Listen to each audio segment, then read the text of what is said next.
නොයෙකුත් visa category වලින් ජපානට එන්න ඉන්න අය ඉන්නවා. ඉතින් එයාලට ඕන වෙයි කියලා මම හිතුවා pack with me කියන කැටගරි එකේ මගේ එක්ස්පීරියන්ස් එක ඔයාලත් එක්ක ෂෙයා කරගන්න කියලා.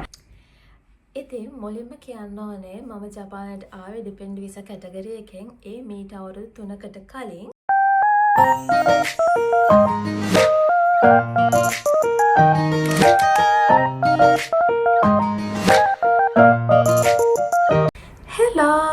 මම හිතනවා ඔයාලා හැමෝම හොඳින් ඉන්නවා ඇති කියලා. ඉතින් අද මගේ vlog එක මොකද්ද කියලා මම හිතනවා ඔයාලා දැනටමත් දන්නවා ඇති කියලා. මොකද මම ගිය බදාදා ඔයාලත් එක්ක YouTube එකේ post එකක් share කරගත්තා. මේ සතියේ මගේ vlog එක විදියට ඔයාලට අරගෙන එන්න ඕනේ. එක්ක තේමු unboxing එකක්ද එහෙමත් නැතිනම් දැන් April intake එකට එහෙමත් නැත්නම් depend visa ඔය වගේ නොයෙකුත් visa category වලින් ජපානට එන්න ඉන්න අය ඉන්නවා. ඉතින් එයාලට ඕන වෙයි කියලා මම හිතුවා අපි ලැගේජස් ලෑස්ති කරගන්නේ කොහොමද කියන එක. ඉතින් ඒකයි තෙමු unboxing එකයි තමයි මම ඔයාලගෙන් අහලා තිබුණේ ඉස්සෙල්ලාම අරන් එන්න ඕනේ මොකද්ද කියලා. ඉතින් ඔයාලා ගොඩ දෙනෙක් vote කරලා තිබුණේ pack with me කියන කැටගරි එකේ මගේ එක්ස්පීරියන්ස් එක ඔයාලත් එක්ක ෂෙයා කරගන්න කියලා. ඉතින් එහෙනම් අද vlog එක April intake එකට එන්න ඉන්න නංගිලා මාලේලා ඉන්නවා. තව depend visa එන්න ඉන්න අය ඉන්නවා. සහ ජපානට එන්න කැමැත්තෙන් අයිඩියා කරන් ඉන්න අය හැමෝම වෙනුවෙන් තමයි අද vlog එක. ඉතින් මම depend visa category එකෙන් තමයි මම ජපානට ආවේ. ඉතින් VFS එකෙන් මම document කොහොමද හදාගත්තේ ඊට පස්සේ eligibility එක දක්වා මම මේ document process එක කරගත්තේ කොහොමද කියලා මම ඕගොල්ලොත් එක්ක videos දෙකක් share කරගෙන තියෙනවා. මම මේ videos දෙකේ link එක මේ පැත්තෙන් attach කරන්නම්. එතකොට depend visa category එකෙන් ජපානට එන්න අයට පුළුවන් ඒ videos බලලා ඔයාලගේ documents එහෙමත් නැත්නම් eligibility ඒ දේවල් හරියට හදාගන්න. ජපානට ආව ශ්‍රී ලංකන් එයාලයින් එකේ. ඉතින් මම අද ඔයගොල්ලොත් එක්ක share කරගන්නේ මගේ first flight එකේ experience එක තමයි. ඒ කියන්නේ ශ්‍රී ලංකන් එකේ ආව experience එක. ඉතින් මුලින්ම මම මගේ luggages හදාගත්ත විදිය දැන් ඔයගොල්ලොත් එක්ක කතා කරගන්න තමයි හදන්නේ. මම මුලින් කිව්වා මම ශ්‍රී ලංකන් එයාලයින් එකේ තමයි ආවේ කියලා. ඉතින් ශ්‍රී ලංකන් එයාලයින් එකට අපිට ගේන්න පුළුවන් කිලෝ 37යි. කිලෝ 15 main luggages දෙක සහ කිලෝ 7 hand luggages එක හෝ backpack එක. ඉතින් ගොඩාක් දෙනෙක් මේ කිලෝ 7 backpack එක විදිහට තමයි අරගෙන එන්නේ. ඇත්තටම ඒ දේ තමයි හරිම දේ. මම ඉතින් ඔය ගැන මට ලොකු එක්ස්පීරියන්ස් එකක් නැහැ. හස්බන්ඩ් එහෙමද ඉතින් ලොකුවට මට කිව්වේ නැහැ. මම ඉතින් කිලෝ 7ත් hand luggage එකක් තමයි අරගත්තේ. මම ඒක කියන්න හේතුව තමයි දැන් අපේ luggages වලත් weight එක calculate වෙනවා ඕගොල්ලෝ බඩු දාන්න කලින්. මම ඔයගලන්ට මෙතනදී විශේෂයෙන්ම කියන්න ඕනේ ඔයාලා පුළුවන් නම් luggages ගනිද්දී පොඩක් weight එකෙන් අඩු ඒ වගේම පොඩක් higher luggages ගන්න. මේ දේ ජපානයේදී වෙන්නේ නැහැ. නමුත් ලංකාවේදී අපේ luggages විසි කරනවා. ඒක හැමෝම දන්න දෙයක්. ඉතින් එහෙම වෙද්දී අපේ luggages අනිවාර්යයෙන්ම කැඩෙන්න පුළුවන්. ඒ වගේම රෝද ගැලවෙන්න පුළුවන්. ඇතුළේ තියෙන කෑම වලට ඩැමේජ් වෙන්න පුළුවන්. ඉතින් අන්නේ ප්‍රශ්න හින්දා ඔයාලට මම කියන්නේ බරින් අඩු ටිකක් higher luggage එකක් ගන්න. මම හිතනවා දැන් ලංකාවේ luggages ටිකක් ගන්න වැඩි කියලා. ඉතින් ගොඩාක් වෙලාවට අපි ගන්න luggages අපි ලංකාවෙන් ගොඩාක් expensive luggages අරන් එනවා නම් ඒව කාලයක් පාවිච්චි කරන්න පුළුවන්. නමුත් අපි පෙටා වලින් ගන්න luggage එහෙමනම් ජපානට එද්දිම ඒවා කැඩිලා ඉවරයි. ඕගොල්ලෝ බඩු දාන්න කලින් මුලින්ම ලැගේජ් එක කීයද කියලා බර මැනගෙන ඉන්න. සාමාන්‍යයෙන් කිලෝ 15ක ලැගේජ් එකක කිලෝ 4මාරක් 5ක් වගේ යනවා ලැගේජ් එකේ බරට.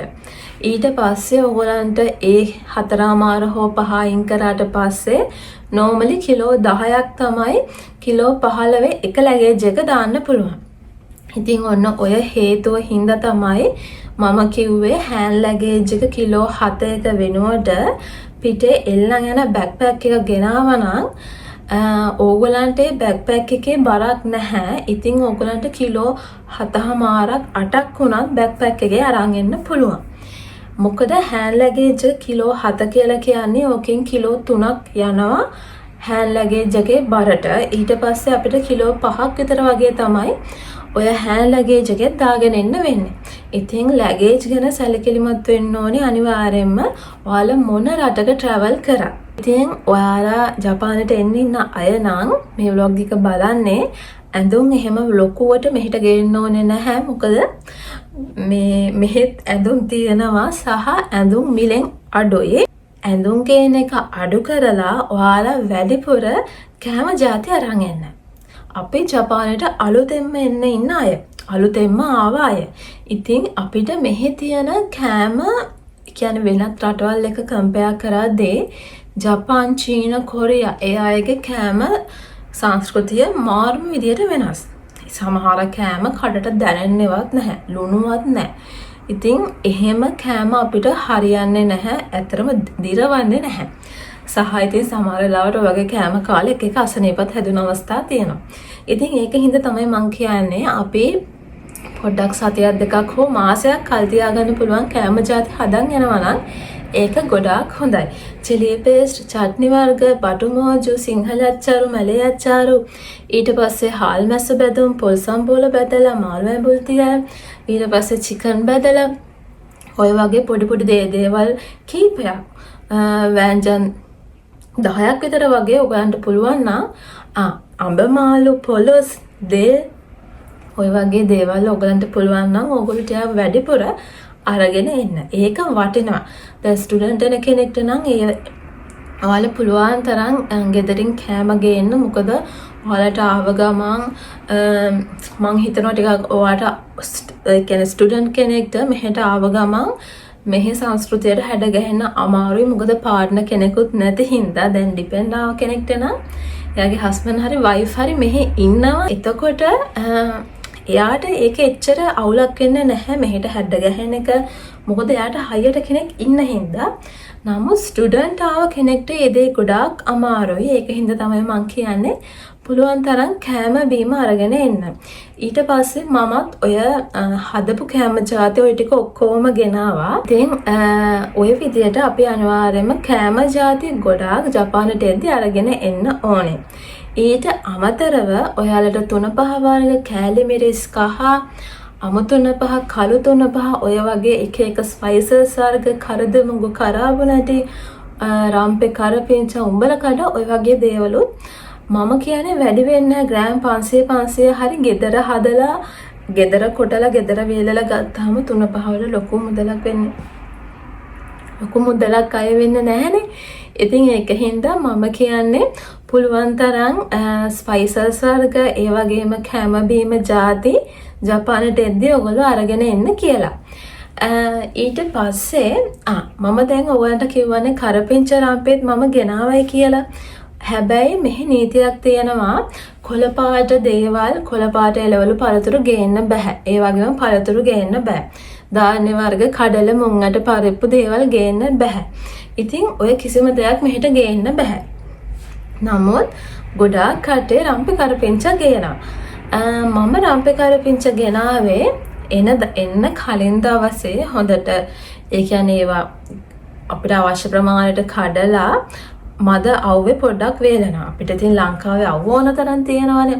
අවුවේ වේලලා shopping ඒ කියන්නේ අර සිප්ලොක් බෑග් වල දාලා සිප්ලොක් බෑග් එක දාන්න කලින් අපි ටිෂූස් දාලා තමයි කරපිංච රම්පේ ටික සිප්ලොක් බෑග් වල වෙනම දාලා ඒ බෑග් එකත් හොඳට අපි තව නිකන් shopping මොනවාද කූල් පැනට් හරි ඕල් shopping යන බෑග් එකක දාලා හොඳට සෙලෝ ටේප් ගහන්න. ඒ ගහලා ඇඳුම් වල මැද්ද තමයි ඒක දාන්න ඕනේ. එතකොට සුවඳ යන්නේ නැහැ. ඔය සුවඳින් තමයි කෙනෙක් අඳුරගන්නේ මේවයි කොළ පාට ಜಾති තියෙනවා. මේවා මේ ලගේ චෙක් කරන්න ඕනේ එහෙමයි කියලා ජපානට ආවට පස්සේ. ඒ කවුද කියලා වීඩියෝ එකේ අන්තිමේදී මම ඔයගලන්ට කියන්නම්. ඉතින් මම කරපිංච රම්පේ ගෙනාවේ ඔන්න ඔය විදියට. ඊට පස්සේ ජපානයේ බෙහෙත් අපිට ආව ගමන් අපිට හෙම්බිරිස්සාව කැස්සලුව කැක්කුම වගේ හැදෙන්න පුළුවන්. මොකද ක්ලයිමේට් එක වෙනස් වෙන හින්දා. ඉතින් අපි දුවගෙන ගිහිල්ලා මෙහි හොස්පිටල් වලින් හරි මෙහි ડોක්ටර්ස්ලගෙන් හරි බෙහෙත් ගත්තොත් ඒ බෙහෙත් අපිට ඇඟට අල්ලන්නේ නැහැ. අත්දැකීමෙන් තමයි කියන්නේ. මොකද මෙහි බෙහෙත් වල මාත්‍රාව ගොඩාක් අඩුයි සහ මෙහි බෙහෙත් වල ශරීරයට උරා ගන්න ප්‍රමාණය ගොඩාක් අඩුයි. ඒ කියන්නේ අත්‍තරම කිව්වොත් මෙහි බෙහෙත් විසෙන් අඩුයි. ඉතින් ලංකාවේ අපි පුරුදු වෙලා ඉන්නේ ගොඩාක් විස ಜಾති වලටනේ. ඉතින් මම මෙහෙට එද්දී මට සාමාන්‍යයෙන් පීනස තියෙන කෙනෙක් ලංකාවේදී දැනන්න නැහැ. ඉතින් මම පීනසට බොන බෙහෙත් ගෙනාවා. සමහන් පස්පංගුව සුවදරණි. ඊට පස්සේ තව පිරිටන්. ඊට පස්සේ ඔයගලන්ට හමේ රෑෂස් තියෙනවා නම් ජපානට ආවට පස්සේ පොඩ්ඩක් ඒවා වැඩි වෙන්න පුළුවන්. ඉතින් මම මගේ හමේ කොහොමද පුංචි ප්‍රශ්න වගේක් තියෙනවා. ඉතින් මම ඒවට පාවිච්චි කරන බෙහෙත් ක්‍රීම් බෙහෙත් ඒ දේවලුත් මම ඔක්කොම ජපානට එද්දී අරගෙන ආවා. ඒ වගේම තමයි විශේෂයෙන්ම දෙයක් ගේන්න ඕනේ. මම දන්නේ මේක මට හස්බන්ඩ් සහ අපේ ඉන්න යාළුවෝ අනිවාර්යයෙන්ම ලංකාවට වැකේෂන් ගියොත් හරිය ඉතින් ලංකාවෙන් එන කෙනෙක්ගේ අතේ හරිය ගෙන්න ගන්න දෙයක් තමයි ටූත් බ්‍රෂ්. දැන් ඕගොල්ලෝ බලයි ඇයි ටූත් බ්‍රෂ් ගෙන්න ගන්නේ? මෙච්චර දියුණු රටක ටූත් බ්‍රෂ් නැද්ද කියලා. ජපානයේ ඉන්න අය දන්නවා, ඉන්න අය කමෙන්ට් කරගෙන යන්න මෙහි තියෙන ටූත් බ්‍රෂ් මොන වගේද කියලා. මම එතනින් හැට මොකුත් කියන්නේ නැහැ. පුළුවන් තරම් ඕගොල්ලෝ ටූත් බ්‍රෂ් ගේන්න. ඉතින් ටූත් බ්‍රෂ් ගේන එක ගොඩාක් වටිනවා කියලා මෙහෙට ආවට පස්සේ තේරෙයි. රම්පේ කරපිච්ච ගෙනාවට පස්සේ උයා ගන්න විදිය සහ අපි උයද්දී ඒ දේවල් වෑංජන් වල දාන ප්‍රමාණය අනුව අපිට ඕක මාස 4ක් 5ක් එහෙමත් නැත්නම් මාස 6ක් කල් තියාගන්න පුළුවන්. මම රම්පේ කරපිච්ච ගෙනාව ගමන් කරන්නේ ඩයිසෝ එකේ මේ බොක්සර්ස් තියනවා ලන්ච් බොක්ස් වගේ. ඒවා අරගෙන ඒවා හොඳට හොදලා වේලලා පිරිසිදු කරගත්තට පස්සේ ඒවට උඩින් මම ටිෂුස් දානවා. ටිෂුස් දාලා කරපිංච දාන්න කලින් ටිෂු එක දාලා අබ ඇට තියෙන්නේ. අබ ඇට ටිකක් මම දාලා ඊට පස්සේ අර කරපිංච ටික දානවා. ඊට පස්සේ ඒ කරපිංච ටික උඩිනුත් ආයෙත් මම අබ ඇට ටිකක් දාලා කෙලින්ම ඩීෆීස් කරගන්නවා. ඔය වගේම තමයි රම්ප් එකත්. හැබැයි අබ දාන්න ඕනේ නැහැ. නෝමලි ටිෂු එකක් දාලා බොක්ස් එක ඇතුළට ඊට පස්සේ රම්ප් එක දාලා ඩීෆීස් කරගන්න තමයි තියෙන්නේ. ඉතින් ওই විදිහට අපිට මාස 5ක් හෝ 6ක කාලයක් ඔයාලගෙන ප්‍රමාණයත් එක්ක මෙහි රම්පේ කරපිංච තියාගන්න පුළුවන්. ඉතින් මෙහි තියෙන සිංහල කඩවලලත් ඔය රම්පේ කරපිංච හැමදේම තියෙනවා. නමුත් ලංකාවේ මිලත් එක්ක ඉතින් ගාණින් වැඩිනේ. ඕක ස්ටුඩන්ට් කෙනෙක්ට නම් ආව ගමන් ටිකක් ලොකු කොස්ට් එකක්. ඉතින් ඒක හින්දා තමයි මං කිව්වේ පුළුවන් තරම් කැම බීම කුළු බඩු జాති ගේන්න කියලා. ඉතින් ඔය ටික තමයි අපි අත්‍යවශ්‍යම මෙහෙට ගේන්න ඕනේ. තව දෙයක් තමයි මට කියන්න බැරුණා ඔයගලන්ට හාල්වැස්ස කරවල ಜಾති ගේන්න පුළුවන්. හැබැයි ඒ දේවල් වල අර පොඩි ස්මෙල් එකක් තියෙනවනේ. ඒ ස්මෙල් එක අපි නැති කරගන්න නම් අනිවාර්යෙන් ඒවා වැකුම් සීල් කරලා ගේන්න ඕනේ. ඒ කියන්නේ වැකුම් පැක් කරලා ගේන්න ඕනේ. ඒ වගේම තමයි ඔයාලා බටු මෝජු ඕන ඇඹුල් තියල් හැමදේම අපිට වැකුම් පැක් කරලා ගේන්න පුළුවන්. චුට්ටක් මිලෙන් වැඩි. නමුත් ඉතින් අර චෙක් වෙනවා නම් ඒ චෙක් වෙන්නේ නැහැ. ඔය වැකුම් පැක් කරලා ගෙනාවට පස්සේ. ඒ වගේම මම අහලා තියෙනවා ජපානට එනකොට ඔය සමහර ගේන්න බැරි දේවල් තියෙනවනේ බැටරි සලමන වගේ. ඒ වගේ දේවල් ෆොයිල් කවර් එක ඔතලා ගෙනාවට පස්සේ චෙක් වෙන්නේ නැහැ කියලා මම එක්ස්පීරියන්ස් කරලා නැති හින්දා මට ඔයගලන්ට හරියටම කියන්න බෑ. නමුත් මම අහලා තියෙනවා. ඉතින් ඊට පස්සේ අපි ලැගේජ් ටික හදාගත්තට පස්සේ අපි හරියටම ආයි ලැගේජස් ටික බඩු දාලත් අපි weight එක බලා ගන්න ඕනේ. ඉතින් normally කිලෝ 15 ලැගේජ් එකේ කිලෝ 16ක් වගේ තිබ්බට ප්‍රශ්නයක් වෙන්නේ නැහැ. ඒ වගේම කිලෝ 7 එකේ කිලෝ 8.5 තිබ්බට ප්‍රශ්නයක් වෙන්නේ නැහැ. ශ්‍රී ලංකන් එකෙන් චෙක් වෙන්නේ නැහැ. ඒ කියන්නේ ඒගොල්ලෝ චෙක් කරත් ඒක ලොකුවට කියා කරන්න නැහැ. ඉතින් හොඳ කට්ටිය ඉන්නවා.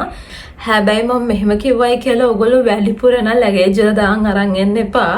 ඔයගලන්ට ඕන කරන ඩොකියුමන්ට්ස් ටික වෙනම ක්ලියර් බෑග් එකක අරගන්න. ඒකට પાස්පෝර්ට් එකක් දාලා අනිවාර්යෙන් පෑනකුත් ඒ බෑග් එක ඇතුලේ දාගෙන එයාපෝට් එකට යන්න තමයි තියෙන්නේ. ඉතින් මම එයාපෝට් එකට පය 3කට 3:00කට වගේ කලින් ඔයාලා යනවා නම් හොඳයි. මොකද එතකොට ඔයගලන්ට සමුගැනීමත් කරන්න කාලය තියෙනවා. ඉතින් අපේ පවුලේ අයට එයාපෝට් එක ඇතුළටම යන්න පුළුවන්, චෙකින් වෙන තැනටම යන්න පුළුවන්. මං හිතන විදිහට දැන් එක්කෙනෙක්ගෙන් 500ක් ගන්නවා. ඉතින් ඔතන ගැන කතාව මම ලොකුවට කියන්න නැහැ. එතන මාර අමාරුයි. අපේ ආදරය කරන අපේ අම්මලා තාත්තලා නංගිලාගෙන් අයින් වෙනවා කියන එක. චෙකින් වුණාට පස්සේ ඔයගොල්ලන් ඩොකියුමන්ට් එකක් තියෙනවා පුංචි. ඒක ෆිල් කරලා කෙලින්ම ඔයගොල්ලන්ට අදාළ ඔයගොල්ලන්ගේ ටිකට් එකේ තියෙන ඩීටේල්ස් බලලා ඔයගොල්ලන්ගේ ෆ්ලයිට් එක තැනට තමයි යන්න තියෙන්නේ. ඉතින් දැන් ජපානට එනවා. ජපානට ආවට පස්සේ ඔයගොල්ලෝ නර්වස් වෙන්න එපා, බය වෙන්න එපා. අපිට කවුරුත් උදව් කරගන්න නැති වෙයි, අපිට මේ දේ හරියට කරගන්න බැරි වෙයි. ඒ වගේ එහෙම පොඩ්ඩක්වත් බය වෙන්න එපා.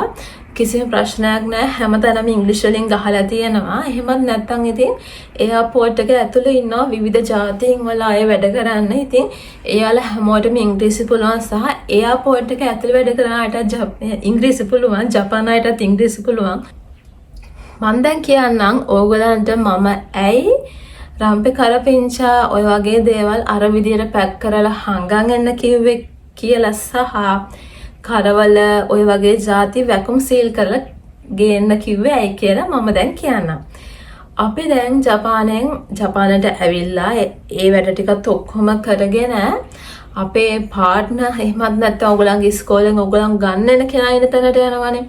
ඔන්න ඔතනදී ජපානයේ එයාපෝට් එකේ ඉන්නවා අපේ ලැගේජස් චෙක් කරන යාළුවෙක්. ඒ කවුද දන්නවද? ඒ තමයි බල්ලෝ. බව්වෝ ඉන්නවා. ලස්සන කියුට් බව්වෝ ඉන්නවා. ඉතින් එයාලා අපේ ලැගේජ් ළඟට ඇවිල්ලා වටේ කැරකිලා ඉව කරලා පොඩක් චෙක් කරනවා. අපේ ලැගේජ් වල අර මං ඔයගලන්ට ගේන්න එපා කිව්ව දේවල් තියෙන්නේ කඩල, ධාන්‍ය වර්ග, කොළපාට එළවලු පළතුරු සහ ඕනම පළතුරු ඔය වගේ දේවල් එයාලට ටක් ගාලා ඉව වැටෙනවා මේකේ මේවා තියෙනවා කියලා. ඉතින් ඒ වෙලට ඒගොල්ලෝ කරන්නේ අපේ ලැගේජස් එයාලගේ අයිතිකාරයෝ අපිට කියන ලැගේජස් චෙක් කරන්න ඕන කියලා. එතකොට ඒගොල්ලෝ අරගන්නවා. ඉතින් මගේ යාළුවන්ගේ ගත්තා පරිප්පු වගේ දේවල් ගත්තා. ඉතින් ඒ හින්දා තමයි මම කියන්නේ ඔය වගේ එපා කියන දේවල් ගේන්න එපා. ඉතින් ඔයාලා හරි විදියට ලැගේජ් එක හදාගෙන ගෙනාවොත් ඔයාලගේ අම්මලා තාත්තලා ඔයාලා මහන්සියෙන් හම්බ කරගත්ත දේවල් වලින් ගේන බඩු ටික මෙහෙට ඇවිල්ලත් ඔයගන්ට භුක්ති විඳින්න පුළුවන්. වැරදි විදියට හදාගත්තොත් ඒ දේවල් අරගොල්ලන්ට දීලා ඒගොල්ලෝ විසිකලා දානවා. ඉතින් ඔන්න ඔහම තමයි අපි ජපානට එද්දි කොහොමද අපේ ලැගේජස් හදාගන්න ඕනේ, එතකොට අපි මොනවද අරන් ඉන්න ඕන දේවල්, මොනවද අරන් ඉන්න ඕනේ නැති දේවල් මම අද ඔයගොල්ලොත් එක්ක බෙදාගත්තා. ඉතින් මම හිතනවා මේ vlog එකටත් ඔයාලා ගොඩාක් කැමති වෙයි කියලා. එහෙනම් තවත් ලස්සන vlog එකකින් මම ඔයාලව හම්බෙනකන් අදට ගෙහින් එන්න.